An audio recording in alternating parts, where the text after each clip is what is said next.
just a few minutes to go on this. I'm probably just going to go ahead.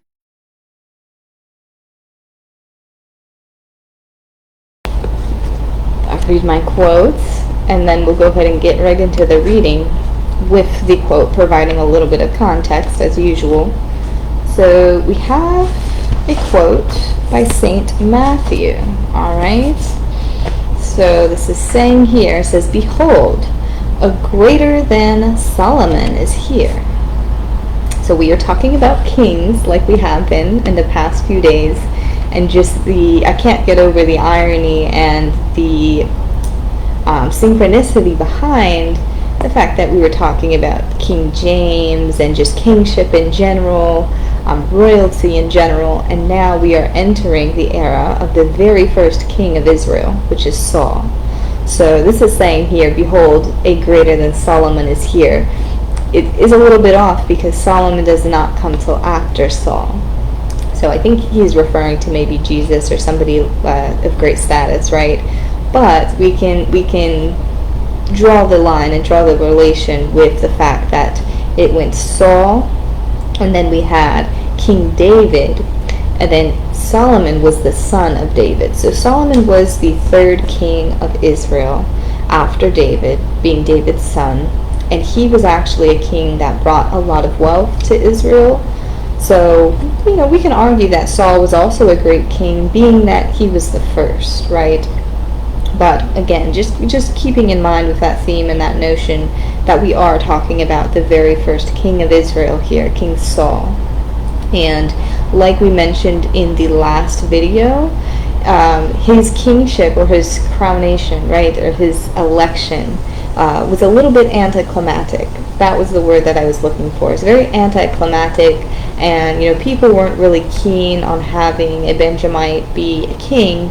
But in the time of need, Saul steps up. He does rule, right? He rules. We don't really hear much about his rulership from his time of the election until now, what we'll read about today. But it turns out that the Israelites are under attack at this time by the Ammonites. So let's go ahead and read about that, starting out with chapter 11. It says, "Nahash the Ammonite went up and besieged Jabesh Gilead, and all the men of Jabesh said to him, 'Make a treaty with us, and we will be subject to you.'" So they're more keen on peace at this time. But Nahash the Ammonite replied, "I will make a treaty with you only on the condition that I gouge out the right eye of every one of you, and so bringing disgrace on all Israel." So the Ammonite Nahash was not keen on peace and love. He was very much wanting to conquer Israel at this time. So of course Saul got word of this, and when Saul heard their words, the Spirit of God came powerfully on him, and he burned with anger. He took a pair of oxen, cut them into pieces, and sent the pieces by messengers throughout Israel, proclaiming, "This is what will be done to the oxen of anyone who does not follow Saul and Samuel." Then the terror of the Lord fell on the people, and they came out together as one. So sounding familiar, right? This is sounding like the situation that happened. Well, two things sound familiar, right?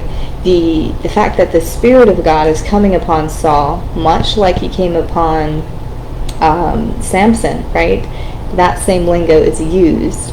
Also, the fact that he took a pair of oxen and cut that into pieces, that happened with the Levite and his wife, right? If we remember that story. In this case, it was a oxen, thank goodness, not a human body, but it's a way to send a message to get people's attention, right? And that must strike fear, right? It's just ironic because it was that message was being sent last time against the Benjamites. Now the Benjamite, the ruler Saul, is enacting that message again. So very interesting. We don't know if this is maybe a common thing that people did. It doesn't seem like it. It seems very bizarre, and definitely a way to get attention. Nonetheless, the people of Israel gathered together once they received that message. It says, "The next day Saul separated his men into 3 divisions, During the last watch of the night, they broke into the camp of the Ammonites and slaughtered them until the heat of the day. Those who survived were scattered, so that no two of them were left together. So they went ahead and got together and took over the Ammonites in the night. So it says here, so all the people went to Gilgal and made Saul king in the presence of the Lord. There they sacrificed fellowship offerings before the Lord, and Saul and all the Israelites held a great celebration.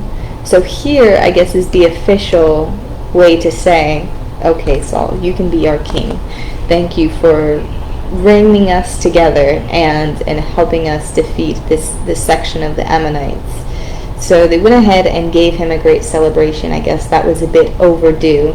But again, Saul very much stepped up, really in no different manner than the judges previously. You know, we hear about the different judges like Samson and all these individuals. So it was really in no extraordinary manner, but he had something about him that demanded kingship, right? So it says here, then Samuel, who was still alive at the time, Samuel said to all the people, "It is the Lord who appointed Moses and Aaron and brought your ancestors out of Egypt. Now then, stand here, because I am going to confront you with evidence before the Lord as to all the righteous acts performed by the Lord and your ancestors. Now then, stand still and see this great thing the Lord is about to do before your eyes. Is it not wheat harvest now? I will call on the Lord to send thunder and rain, and you will realize what an evil thing you did in the eyes of the Lord when you asked for a king." Okay, so then Samuel called on the Lord, and that same day the Lord sent thunder and rain. So all the people stood in awe of the Lord and Samuel. So again, it's a reminder that even though, we gave you this king, we granted you this king, maybe the Lord himself elected and granted this king, it was still not of pure heart, and it was still not of good intention to go ahead and ask for a king when the Lord himself is your king. Okay, so again, kind of thinking of some common themes here, to look to the Lord and no one else above or below, right? Look to the Lord and the Lord only. We're really focused on this theme here, and Samuel's saying it's a great evil, what you guys did. And then thunder and rain during wheat harvest. I don't necessarily know if that's a good thing, given that it is the harvest time and not necessarily the growth period. So I don't know, would the rain be messing up the harvest? Would it, sop up the stalks a little bit, making it difficult to harvest? I'm not sure. But he's saying that, it was kind of a punishment / a warning, to keep to the Lord. Keep your eyes majestic and helpful as a physical king might be.